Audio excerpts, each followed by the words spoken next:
আসসালামু আলাইকুম ভিউয়ার্স, আপনারা সবাই কেমন আছেন? আজকে আমি আপনাদের দেখাবো কিভাবে অ্যাডোব ইলাস্ট্রেটরের সাহায্যে পাতার আলপনা অঙ্কন করা যায়। চলুন শুরু করা যাক। আমি অ্যাডোব ইলাস্ট্রেটরে এই সেকশনে আসলাম। এবার ইলিপস টুল থেকে একটা ইলিপস অঙ্কন করলাম। অ্যাঙ্কর পয়েন্ট টুল থেকে জাস্ট পাতার সিম্বল অঙ্কন করলাম।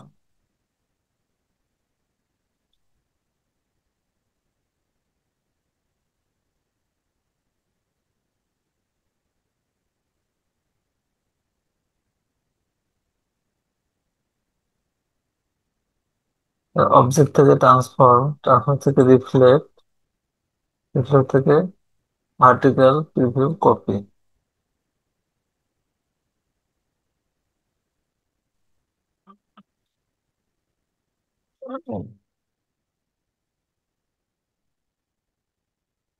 আর দুটো পাতাকে অবজেক্টে যে গ্রুপ করে নিলাম শিফট অল্টারের সাহায্যে।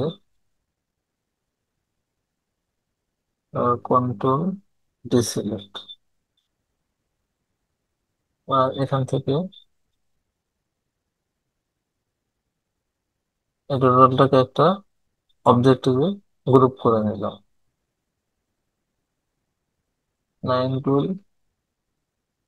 শিফট ধরে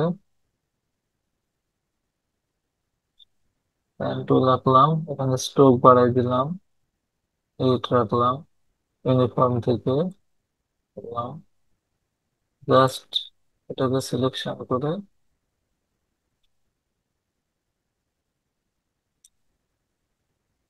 শিফট ধরে করে নিলাম। এবার পাতার মধ্যে এটা বসাই দিলাম।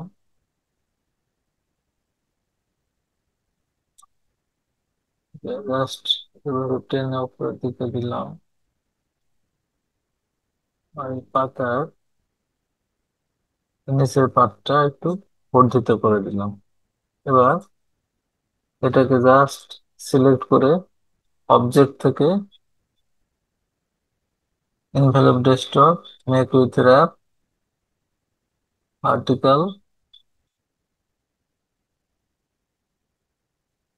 Just okay.